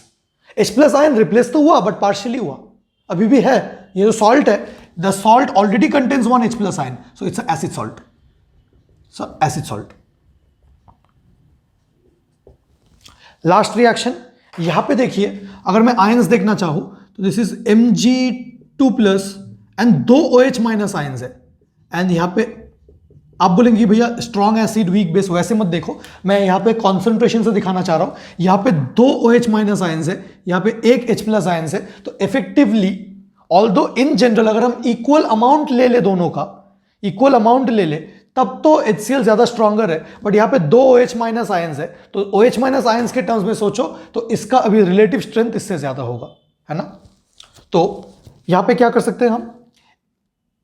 Mg2 plus Cl minus को अट्रैक्ट करेगा तो MgCl2 फॉर्म होगा, बट MgCl2 फॉर्म होने के लिए दो Cl माइनस चाहिए, एंड यहां पे मैं 2 देने के लिए रेडी नहीं हूं, हमें एक एक लेना है। तो हम क्या कर सकते हैं? एक OH माइनस एक H प्लस को अट्रैक्ट करेगा एंड क्या फॉर्म कर लेगा? H2। तो बाकी क्या क्या है? बाकी है एक OH माइनस बाकी है, एक H प्लस बाकी है एंड Mg2 प्लस बाकी है। Mg2 प्लस को न्यूट्रलाइज करने के लिए अच्छा H प्लस तो खत्म हो गया, क्या क्या बाकी है? एक Cl माइनस बाकी है, एक Mg2 प्लस बाकी है, एक OH माइनस बाकी है। तो Mg2 प्लस +2 को न्यूट्रलाइज करने के लिए दो नेगेटिव चार्जेस चाहिए, and OH minus and Cl minus दोनों नेगेटिव चार्जेस है, तो Mg2 प्लस बाकी था, एक OH भी बाकी है एंड एक Cl भी बाकी है। OH minus and Cl minus -2 and Mg2 plus का +2 पूरा न्यूट्रल हो गया। इस टाइप के सॉल्ट को क्या बोलते हैं? This is basic salt. यहां पे किसने किसको रिप्लेस किया? यहां पे हम एसिड इसके टर्म्स में, बेस के टर्म्स में सोचेंगे, मतलब यहां पे MgOH होल 2 था एंड सॉल्ट क्या बन गया, MgOHCl, एज इफ यहां पे Cl माइनस आके एक OH माइनस को हटा दिया, मतलब यहां पे एनायन आके OH माइनस को रिप्लेस कर रहा है। तो either cation H plus ion को रिप्लेस करेगा, either cation H plus ion को रिप्लेस करेगा, या फिर anion replaces OH minus ions. So these are the two ways in which salts can be formed. Either a cation will replace H plus or anion will replace OH minus. जैसे यहाँ पे Cl minus will replace OH minus, है ना? And this will be MgOHCl. It is the basic salt. Now let us look at the definitions जो ICSE point of view के लिए काफी important है. Normal salt. So a normal salt is formed by dash replacement of ionizable hydrogen atoms, या फिर H plus ions बोल सकते हो. Normal salt अगर मुझे फॉर्म करना है तो normal salt मतलब जो H plus ions है वो कंप्लीटली रिप्लेस होना चाहिए या पार्शियली. नॉर्मल सॉल्ट जो सॉल्ट फॉर्म है उसमें कोई H प्लस नहीं होना चाहिए, तो जितने भी H प्लस है उसको कंप्लीटली रिप्लेस हो जाना चाहिए. Form by complete replacement of ionizable hydrogen atoms या फिर H plus ions of an acid. कौन रिप्लेस करेगा? H प्लस आयंस को हमेशा कौन रिप्लेस करता है? Cation, by a cation. Cation मतलब एक बेसिक रेडिकल, है ना? Cation is known as basic radical. Acid salt form by acid salt है, तो एसिड सॉल्ट का मतलब एक H प्लस रहना चाहिए, मतलब H प्लस ही हटेगा बट सारे नहीं हटने चाहिए, कुछ कुछ रहने चाहिए. तो it is form bye partial replacement of ionizable hydrogen atoms या फिर H plus ions of an acid by again cation. Basic salt. Basic salt में Cl minus being a anion is replacing OH minus. So basic salt is formed by again complete replacement या partial replacement. Cl minus ने OH minus को replace तो किया but completely तो नहीं किया. अगर completely replace कर देती वो तो फिर ये क्या हो जाता? ये एक normal salt हो जाता. Formed by partial replacement of OH minus ions of base by anion. anion को acid radical भी बोलते हैं. So मैं कंक्लूजन देना चाहता हूं. What is a salt? A salt is a compound which is form bye. Salt को जब हमने डिफाइन किया तो हमने सिर्फ H प्लस आयंस के टर्म्स में डिफाइन किया कि H प्लस आयंस का रिप्लेसमेंट, क्योंकि इक्विवेलेंटली हम OH माइनस आयन के रिप्लेसमेंट से भी सोच सकते हैं. जनरली एसिड सॉल्ट की बात करते हैं तो H प्लस आयन के रिप्लेसमेंट से सोचते हैं, या फिर बेसिक सॉल्ट की बात करते हैं क्योंकि बेसिस में OH माइनस ज्यादा है तो OH माइनस आयन के रिप्लेसमेंट में सोच सकते हैं. तो आप थोड़ा सा रिप्लेसमेंट सोच लीजिए कि कौन किसको रिप्लेस करेगा. अगर आप H प्लस आयंस को रिप्लेस करने की सोच रहे हो, H प्लस आयंस मतलब खुद पॉजिटिव है, तो उसको तो एक नेगेटिव आयन आकर रिप्लेस नहीं कर सकता. अगर मैं पॉजिटिव हूं, अगर मैं आपका फिजिक्स टीचर हूं सपोज, एंड मैं बहुत ही पॉजिटिव नेचर हूं, तो मैं अगर चला गया आपको नहीं, अब मैं आपको आपके क्लासेस नहीं ले पा रहा हूं, तो मुझे जो रिप्लेस करेगा वो मेरे जितने ही पॉजिटिव होना चाहिए, वरना आपको मेरी कमी महसूस होगी, है ना? तो मुझे एक पॉजिटिव बंदा ही आकर रिप्लेस कर सकता है. तो फिर यहां पे क्या हुआ? A cation is replacing H plus. H plus को एक कैटायन ही रिप्लेस कर सकता है जो कि खुद पॉजिटिवली चार्ज्ड है, एंड कैटायन को बेसिक रेडिकल भी बोला जाता है. And anion replaces OH minus. OH minus को एक एनायन ही रिप्लेस कर सकता है, मतलब एनायन को क्या बोला जाता है? Acid radical, right? So this is normal salt, acid salt and basic salt. Normal salt is formed by complete replacement of H plus ions. Acid salt is formed by partial replacement of H plus ions. And basic salt को हम OH minus ions के terms में इसलिए सोचते हैं क्योंकि base है तो OH माइनस के टर्म्स में सोचना चाहिए. So partial replacement of OH minus ions by anion. So and normal salt is a result of strong acid and strong base. Whereas acid salt, acid जो सॉल्ट है उसको हमें एसिडिक करना है, तो डोमिनेशन एसिड का ज्यादा होना चाहिए. Strong acid plus weak base. अगर स्ट्रॉन्ग एसिड वीक बेस के साथ रिएक्ट करेगा तो एसिड डोमिनेट करेगा, तो सॉल्ट का जो नेचर आएगा वो भी एसिडिक आएगा. And basic salt is form by a result of weak acid and strong base. So इतने चीजें आपको पता होना चाहिए. आईसीएससी का फेवरेट वैरायटी ऑफ क्वेश्चन यहां पे है identify the types of salt. Identification तो आप आयन देख के ही कर सकते हो. अगर सॉल्ट में H प्लस आयन हुआ तो एसिड सॉल्ट है, OH माइनस आयन हुआ तो बेसिक सॉल्ट है, या फिर न्यूट्रल सॉल्ट है या नॉर्मल सॉल्ट है. NaCl कुछ भी यहां पे दिख नहीं रहा, so it's a normal salt, N लिख रहा हूं. KHSO4 यहां पे H दिख रहा है तो फिर it's an acid salt. Acid salt, acid salt के लिए मैं A लिख रहा हूं. MgOHCl, OH यहां पे दिख रहा है, so it's a basic salt, B लिख रहा हूं. NaH2PO4 it's an acid salt, H दिख रहा है, A लिख रहा हूं. PbOHCl, it's a basic salt, मैं बे लिख रहा हूँ, एंड Na2SO4, यहाँ पे कुछ नहीं दिख रहा है, this is an acid salt. But please ये चेक कर लीजिए, अगर कल को आपको CH4 बोल दिए तो CH4 तो कोई सॉल्ट ही नहीं है, सॉल्ट होना चाहिए, मतलब it should be form by a neutralization reaction, and you know that water form by neutralisation reaction, एक मेटल नॉन मेटल का कॉम्बिनेशन होना चाहिए, and salt is of course an ionic compound, be careful, है ना, salt एक ionic compound होता है, ठीक है। सो इतना पहले आप बहुत अच्छे से नोट कर लीजिए, फिर हम इस चैप्टर को वाइंड अप कर देते हैं थोड़े बहुत रिएक्शंस के साथ। ऑल्दो आईसीएससी में ज्यादा रिएक्शंस मेंशन नहीं है, एंड ये रिएक्शंस ऑलरेडी अपने एसिड एंड बेसिस में इनडायरेक्टली देख चुके हैं, बट एक बार थोड़े बहुत रिएक्शंस देख के हम फाइनली इसको बहुत अच्छे से वाइंड अप कर देते हैं। पहले इतना आप नोट डाउन कर लीजिए। Let us look at the last part of the chapter which is some methods of preparation of salts. आपके सिलेबस में से अभी उन्होंने डिकम्पोजिशन मेंशन किया है, आपके बुक में बहुत कुछ लिखा होगा कंसाइज फिजिक्स, कंसाइज केमिस्ट्री में, बट वो सब सिलेबस पॉइंट ऑफ व्यू से बिल्कुल रिलेवेंट नहीं है। आज से बहुत साल पहले वो सब पूछा जाता था। अगर आप 2006-8 का पेपर देखेंगे तो आपको वो सारे क्वेश्चंस भी शायद मिलेंगे जो कि आप देख के बहुत कंफ्यूज हो रहे होंगे, वो बिल्कुल आपके सिलेबस में नहीं है। उन्होंने कुछ डिकम्पोजिशन रिएक्शन मेंशन किया है, but just for the sake of formality मैंने कुछ ईजी रिएक्शंस लिख लिया है। आप वीडियो को पॉज करके ये चार्ट खुद भी फिलअप कर सकते हो, एंड अगर आप चाहो मेरे साथ भी आप कर सकते हो। तो methods of preparation of salt में डायरेक्ट कॉम्बिनेशन, हम मेटल प्लस कोई क्लोरीन, जैसे कि क्लोरीन के साथ रिएक्ट कर रहे हैं, Na+Cl2 क्या होगा, NaCl डायरेक्टली, ठीक है।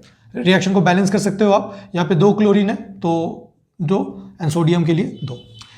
Fe+Cl2, ये आपको याद रखना चाहिए, बहुत लोग FeCl2 बोलते हैं, बट यहाँ पे Fe3+ के साथ करता है तो फिर वो FeCl3 होता है। अगर आप बैलेंस करो, आयरन तो बैलेंस्ड है, क्लोरीन यहाँ पे 2 है, यहाँ पे 3 है, तो फिर 2 and 3 को कैसे बैलेंस करें, 2 and 3 का एलसीएम कितना होता है, 6।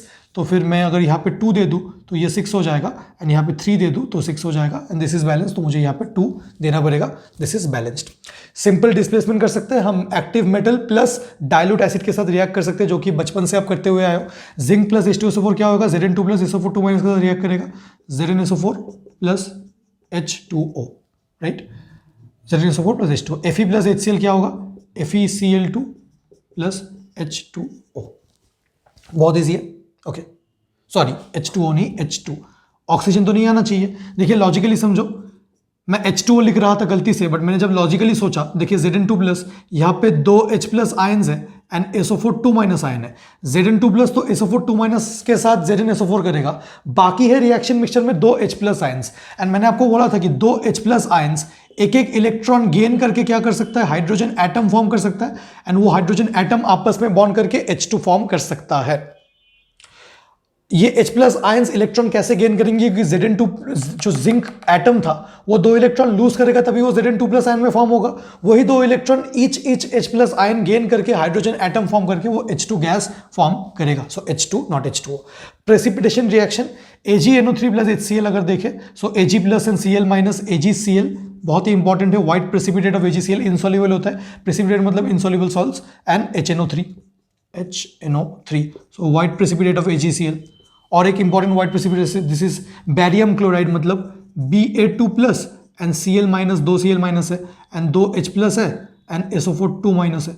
सो फिर क्या होगा, BaSO4 barium sulphate plus HCl, reaction को बैलेंस कर सकते हो। देखिए 2 H+ है एंड 2 Cl- है, तो यहाँ पे 2 ऑटोमेटिकली होना चाहिए, ऑटोमेटिकली बैलेंस्ड है। This is again a white precipitate, barium sulphate का व्हाइट प्रेसिपिटेट। सो AgCl का व्हाइट प्रेसिपिटेट, बैरियम सल्फेट का व्हाइट प्रेसिपिटेट, प्रेसिपिटेट मतलब insoluble compounds. Now let us look at some decomposition reaction. हमें पता है कि carbonates and bicarbonates को decompose करने से क्या मिलता है, हमें CO2 एंड H2O मिलता है, CO2 एंड H2O। हमें पता है सल्फाइड्स एंड बाइसल्फाइड्स को डिकम्पोज करने से क्या मिलता है हमें, SO2 एंड H2O। ये सारे डिकम्पोजिशन रिएक्शन से हमें पता है। हमें पता है सल्फाइड्स को अगर डिकम्पोज करें तो क्या मिलता है, H2S गैस मिलता है। तो सबसे पहली बात आपको आईसीएससी में ये पूछा जा सकता है कि कार्बोनेट्स एंड बाइकार्बोनेट्स के ऊपर हमने डाइल्यूट एसिड डाला, क्या मिलेगा, CO2 H2O। इसमें क्या मिलेगा, SO2 H2O along with salt, salt तो मिलेगा ही, सॉल्ट ही देखने वाले, एंड यहाँ पे एज अ गैस क्या मिलेगा, H2S gas, SO2 gas and CO2 gas, right. पहले ये देख ले क्या न्यूट्रलाइजेशन रिएक्शन डायरेक्टली कर लेते हैं। NaOH प्लस HNO3 क्या होगा, NaNO3 plus H2O, NaNO3 plus H2O, and क्योंकि NaOH एक बेस है, base plus acid neutralization reaction, and NaOH is a soluble base, क्योंकि सोडियम के कंपाउंड सॉल्युबल रहते हैं। सो न्यूट्रलाइजेशन रिएक्शन अगर सॉल्युबल बेस से किया जाए तो उसे टाइट्रेशन बोलते हैं। सो न्यूट्रलाइजेशन, सो यहाँ पे मैं लिख सकता हूँ neutralization, just for your information, neutralization हमारे सिलेबस में नहीं है, with soluble base, neutralization with soluble base is known as titration. ठीक है, अगर कभी फिल इन द ब्लैंक्स में आपको काम आए। MgO प्लस HCl क्या होगा, MgCl2 plus H2, MgCl2 plus H2। देखिए salt and water is the only compound हमें मिला न्यूट्रलाइजेशन रिएक्शन से।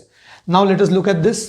अगर हम कार्बोनेस को डिकम्पोज करें तो NaHCO3 and HCl, Na plus Cl minus को लेगा तो एज अ सॉल्ट NaCl, फिर तो CO2 एंड H2 होगा। बैलेंस आप खुद कर सकते हो।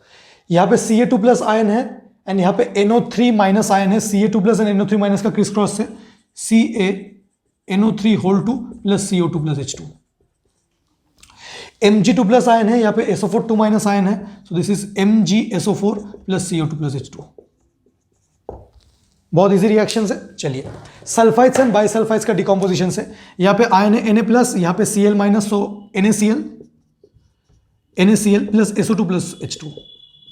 क्योंकि ये कौन सा है, सल्फाइड है, ये बाइसल्फाइड है, सोडियम बाइसल्फाइड, तो फिर क्या होगा Na plus and Cl minus, NaCl SO2 plus H2। देखिए बहुत ही, क्योंकि मुझे साइकोलॉजिकली ये पता है इन सब चीज़ों का रिएक्शन एंड रीजन मैं पहले ही देख चुका हूँ, क्योंकि यहाँ पे बनना तो चाहिए था आयंस के हिसाब से H2SO3, बट H2SO3 अनस्टेबल है, वो ब्रेक डाउन कर जाता है। ये सारे रिएक्शंस क्या मैंने आपको एसिड में बता रखा है, बिल्कुल बता रखा है। जो लोग सिर्फ मेरा सॉल्ट का लेक्चर देख रहे हैं उनको लग रहा होगा भैया आप कुछ नहीं समझाते हो, ये कैसा समझाने का तरीका हुआ। सब कुछ मैं समझा चुका हूँ, सब कुछ बहुत डिटेल में मैं समझा चुका हूँ, अभी तो सिर्फ प्रैक्टिस सेशन चल रहा है ना। सल्फाइड्स का अगर बात करें, एसिड्स का लेक्चर देख लो अगर नहीं देखा है। ZnS प्लस H2SO4, सो Zn2 प्लस SO4 2 माइनस को अगर लेगा ZnSO4 plus gas H2S, and K2S potassium sulphide, मतलब यहाँ पे K प्लस है एंड H2 माइनस है, तो K प्लस अगर इसको लेगा तो K2SO4 plus H2S। So with this we have concluded methods of preparation of salt, and हमने सॉल्ट्स को भी बहुत अच्छे से कवर कर लिया है। मैं बेसिस एंड सॉल्ट्स का जो लेक्चर है वो वन शॉट अपलोड कर रहा हूँ। ऑलरेडी हमने 1 आवर में एसिड्स को बहुत ही डिटेल में कवर किया। अगर आपने ये दोनों वीडियोस देख लिया, सारे नोट्स बहुत अच्छे से बना लिए, एंड जो मैं आपको रिएक्शंस का साइकोलॉजी समझाते हुए चल रहा हूँ, अभी तो हमने बहुत ही फास्ट किया, इसलिए क्योंकि एसिड्स में ही मैं आपको सारे रिएक्शंस का साइकोलॉजी बता चुका हूँ। मैं हर एक बार आयन फॉर्म करके रिएक्शन को देखता हूँ।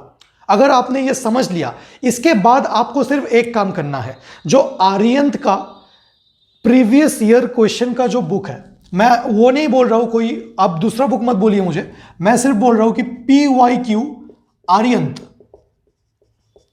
2000 से लेके 2020 तक जो 20 साल का पेपर है, एंड इसको चैप्टर वाइज टॉपिक वाइज होना चाहिए। This should be chapter wise topic wise. इसको लेके आपको बैठना है। एक छोटी सी बुक आती है 100 रुपए की ऑलमोस्ट, अमेजन में आपको मिल जाएगा।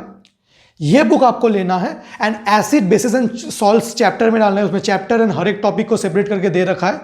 उस बुक से आपको 2000 से लेके 2020 तक लास्ट 20 साल के जो क्वेश्चंस है आपको वो अटेम्प्ट करने हैं।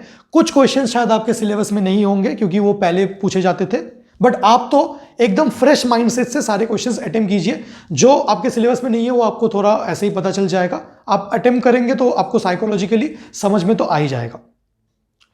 ये करने के बाद एसिड बेसिस एंड सॉल्ट्स में आपका कोई भी गलती नहीं हो सकता। जब आप प्रीवियस ईयर क्वेश्चंस करेंगे ना, आपको बहुत ही मजा आएगा क्योंकि हर एक पॉइंट मैंने यहां पे डिस्कस कर रखा है आपके साथ लॉजिकली। थोड़ा सा एफर्ट लगता है इस चैप्टर को डेवलप करने में, बट मजा बहुत आता है। आपको अगर एक चीज पर्टिकुलर समझ में नहीं आता, वीडियो को रिवाइंड करके देखिए, बट इस चैप्टर को आप डेवलप कीजिए। देखिए मेरा भी फिजिक्स का प्लेलिस्ट चल रहा था, बट मैंने सोचा कि पहले ये चैप्टर को मैं कंप्लीट कर लूं क्योंकि when I was a student मुझे थोड़ा बहुत दिक्कत आता था इन सारे चीजों का साइकोलॉजी समझने में। So I used to practise a lot. आपको प्रैक्टिस तो करना ही है, बट उसके साथ साथ अगर आप समझते हुए चलोगे तो फिर वो प्रैक्टिस मीनिंगफुल है। अदरवाइज आज प्रैक्टिस करोगे, कल भूल जाओगे। मैं जैसे रिएक्शंस के बारे में सोचता हूं, जो मैकेनिज्म मैं लिखता हूं, वो बहुत इंपॉर्टेंट है आपका थॉट प्रोसेस डेवलप करने के लिए केमिस्ट्री में। वरना आगे भी जाके आपको लगेगा कि केमिस्ट्री तो भाई बहुत ही इलॉजिकल सब्जेक्ट है, रटने वाला सब्जेक्ट है, बट ऐसा बिल्कुल ही नहीं है। आई होप आपको ये लेक्चर पसंद आया होगा। मिलते हैं अगले वीडियो में on analytical chemistry. Till then happy learning, take care, bye.